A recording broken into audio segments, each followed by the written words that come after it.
वो सामने नहीं आएगी। एक इनिशिएटिव इन्होंने तो लिया था ना कि मैं लाऊंगा सामने, कुछ तो पता चले, वरना तो वो पता क्या आदमी दीवा किसी और को करता रहेगा। दीवा पता क्या मिक्स्ड ऑडियंस है। कुछ लोग चाहते हैं कि वो सामने आए और अपना पार्ट बताए, बट हाँ। कुछ लोग ये भी चाहते हैं कि वो आए तो इनके पास क्यों आए, अपने आप से आए ना, बीच में नहीं, ये कहीं ना भी आए। आए, हाँ, कहीं भी आए, मतलब आने से मिक्स्ड मतलब है, इमोशंस है। आने से मतलब है। मुझे देखो पहली बात तो ये है, वो इनके या किसी के भी चैनल पे आएगी ही नहीं, आएगी ही नहीं वो, इतनी उसकी हिम्मत ही नहीं। यार आई तो थी ना वो अलका के चैनल पे, अलका के चैनल पे वो आई तो थी, उसने क्या किया सबने देखा आई ना, है तू, आई सबने तो देखा ना। वो आती भी है तो अपना स्टैंड क्लियर नहीं करती हैं, वो बोलेंगी सस्पेंस क्रिएट करती हैं कि मैं देखो, बताऊंगी, ऐसे करती हैं। एक चीज बोलूं, आप लोगों को पता है ना कि जेठू भाई को सब कुछ पता है उसके बारे में। अगर वो उनके पैनल पर आएगी तो इम्पैक्ट अलग होगा। अगर वो किसी और के पैनल पर, जैसे मेरे पैनल पर, जैसे मुझे कुछ नहीं पता इनके बारे में, तो वो वही करेगी जो वो करना चाहती है। लेकिन वो जिसके पैनल पर आएगी, जो सब कुछ जानता है, उधर वो झूठ बोलने में हेजिटेट तो होगी। उसको आने देना चाहिए था। 65% लोगों ने बोला था कि आने दो, मैंने भी बोला था कि आने दो। मुझे फिर भी हेलो नहीं लगता हेलो मैम, हेलो मैम चाहते तो हम लोग भी हैं कि वो आए, पर वो अपने चैनल से आए ना, क्योंकि वो इनके चैनल से आएगी तो इनको हेट वैसे भी मिलना है। जब वो मानती नहीं है कि मैंने कुछ गलत किया नहीं है, किया है तो वो क्यों सॉरी बोलेगी। आज हम लोगों को इतना दुख हो रहा है जेठू भाई को इतना इमोशनल देख के, क्योंकि पूरे वाईटी पे सबसे अच्छे हम लोगों को ये दो ही अच्छे लगते हैं। आज उसके चक्कर में इनको इतना सुबह से सुन रहे हैं यार वो। देखो आप, हम सारे लोग हैं जेठू भाई के साथ, ठीक है। और मुझे भी अभी यहाँ पे बहुत अगर बुरा लगा जेठू कि भाई उनको मेरी इतना दबा बात रहे सुन थे। रहे हैं तो आप बिल्कुल हर्ट मत होइए, बिल्कुल मतलब इमोशनल बिल्कुल मत होइए। वो इंसान, वो औरत इमोशनल की लायक ही नहीं है। ट्रू, मैं एग्री मैं करती हूँ। आज यहाँ पे अपने पैनल से ये बोलना आप चाहूंगी कि जिस आप जब लड़की के पैनल पे लिए इमोशनल हुए ना, हम लोग एक मिनट सब नंदिनी पीछे जी, बैठ के हम लोग की आंखों में भी आंसू हैं। जी जी बिल्कुल बिल्कुल नंदिनी जी, एक मिनट, मैं अपने पैनल से ये बोलना चाहूंगी क्योंकि मुझे ऐसा लगता है कि जिस लड़की के लिए आज उनको भरे पैनल पे रोना पड़ गया, अगर वो अभी उनके लिए स्टैंड नहीं ले रही है, पिछले 2 दिन से उनको दुनिया ट्रोल कर रही है, क्या उस लड़की ने एक बार भी कम्युनिटी छाप के ये बोला कि भैया आप रहने दो, या बोला हमें मैं पता है, आऊंगी, मैं माफी मांगूंगी? हमें पता है कि आप दोनों सब सही करना चाह रहे हैं, पर आप दोनों के सही करने से कुछ भी सही नहीं होगा जब तक वो सामने वाला सही नहीं करेगा। कोई गलती उसने की है, पब्लिक उसके मुंह से, एक उसके बात चैनल से बताओ, सुनना चाहती है। एक बात बताओ, भूत को पकड़ने के रास्ते आसान होते हैं क्या? तो पकड़ा तो जान दो भूत को, पहले पहले ही भगा दो छू करके, तो भूत कभी आएगा ही नहीं सामने। मैं तो हम चाह लोग रही थी पता है कि उस आए। दिन, आज क्या लग रहा है कि 6 महीने पहले जो हुआ था वो आज फिर से हो रहा है। 6 महीने पहले भी ऐसे ही हुआ था, जेठू भैया और सरिता दी रो रहे थे ऐसे ही, वो भी किसके चक्कर में, इसी के चक्कर में। और आज भी वही हुआ है, किसके चक्कर में इमोशनल हुए हैं वो। वो इसलिए इमोशनल हुए क्योंकि यहाँ पे सब लोग बैठ के उनको बोल रहे थे आपने क्यों किया, क्यों किया, वो क्यों पता है किया? सुबह से मैं उनका देख रही हूँ, वो जिस भी पैनल में ऐड हो रहे हैं सब उनको मतलब हेट सी दे रहे हैं। नीचे उनके लिए मैसेज, उल्टे सीधे मैसेज कर रहे हैं, उनकी फैमिली के लिए मैसेज कर रहे हैं। वो तो मुझे फैमिली वाला तो मुझे भी समझ में आया सीन, क्या बकवास कर रहे हैं, क्या मैं बकवास कर रहे हैं, बहुत बताऊं ज्यादा मैम, पर्सनल जा रहे हैं। हाँ। दिया मैम ऐसा ही होगा अगर वो उसके फेवर में बोलेंगे, वो इनके उस पे आएगा तो लोगों को पता है वो होता है ना, गड़े मुर्दे उखाड़ेंगे, फिर इनको हेट मिलेगा बहुत। और हम भी नहीं चाहते यार उसके चक्कर में इनका वाईटी खराब हो, इनका चैनल खराब हो।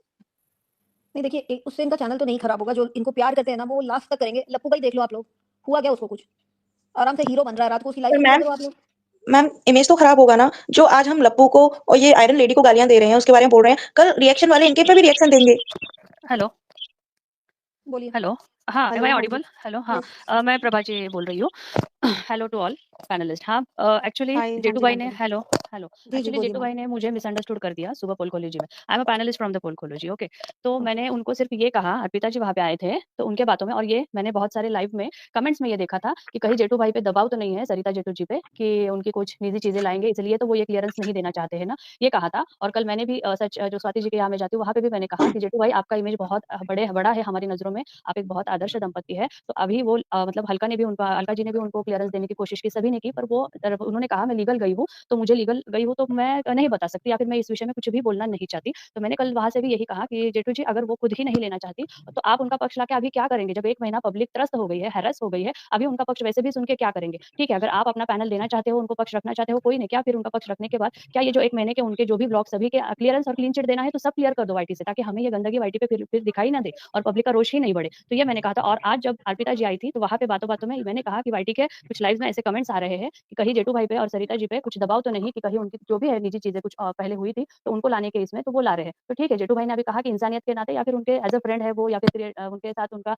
एक जमाना रहा है, तो उस नाते वो ला रहे हैं। बिल्कुल मैं उनके इस विचार का स्वागत करती हूँ। और वो अपने पैनल पे किसे लाए किसे नहीं, जनता किसे चुनना सुनना चाहती है नहीं, ये हम निजी हाथों में नहीं है, ये जिसकी उसकी मर्जी है। तो मेरा ये कमेंट उन्होंने वहाँ पे मिसअंडरस्टूड कर दिया कि मैंने ये कहा कि आपकी मतलब उनके घर की चीजें मैंने पर्सनल वहाँ पे लाई। मैं क्यों किसी घर की चीजें, जब मुझे उसमें इतना मतलब जो भी है, मैं क्यों किसी औरत का या फिर उनके घर में कोई पर्सनल चीजें मैं क्यों लाऊं, जबकि हम जेठू जी और सरिता जी को इतना रिस्पेक्ट करते हैं। तो उनका ये कहना है कि मैंने मतलब वो हर्ट हो गए। तो मैंने उनको वंदना जी के यहाँ भी कहा कि जेठू जी आपने मिसअंडरस्टूड कर दिया, मेरा कहना वो नहीं था। उन्होंने उस लाइव में भी कमेंट किया, तब भी मैंने उनको समझाया। और अगर मतलब मेरा तो यही था कि क्लियरेंस अगर आपको देना है तो आप दीजिए, पर क्या वो ये डिलीट करेंगे सभी वीडियो जो उन्होंने ये सब लिए हैं? ये मेरा कहना था। क्या वो सब क्रिएटर्स उनके जो साथ है, 1.5 महीना क्यों लगा आप सबको क्लीन चिट देने के लिए? क्या 1 महीने, 2-3 दिन या फिर 1 हफ्ते के अंदर आप सब लोग खड़े होके जो उनके क्रिएटर फ्रेंड्स है, क्या ये नहीं कर सकते थे? पब्लिक को इतने देर तक आहत करके उनको इमोशंस के साथ खेल के पूरे डॉलर सबके खिस्से में आने के बाद आपको क्लीन चिट देने की क्या ही जरूरत है? अभी अगर आप क्लीन चिट भी देंगे उसको, फूलों का मंच दो या फिर हीरो का मंच दो, फिर भी लोग उसको वही बिठाएंगे जहाँ वो बिठाना चाहते हैं।